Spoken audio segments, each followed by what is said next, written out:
Syederalun Baitul Mal Nagan Raya melakukan kitan gratis bagi 200 anak yatim dan keluarga kurang mampu. Sunatan secara massal dilakukan serentak di 10 kecamatan pada tanggal 23, 24, dan 26 Desember 2024.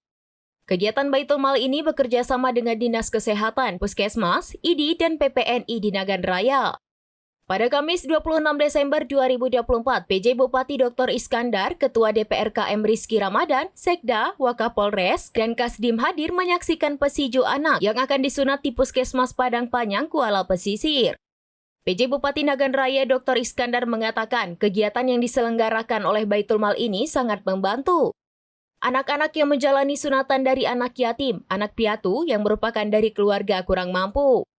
Kepala Sekretariat Baitul Mal Nagan Raya Firdaus menjelaskan jumlah anak yang menjalani kitanan sebanyak 200 anak dari keluarga kurang mampu. Dari Nagan Raya, Rizwan, serambinews.com.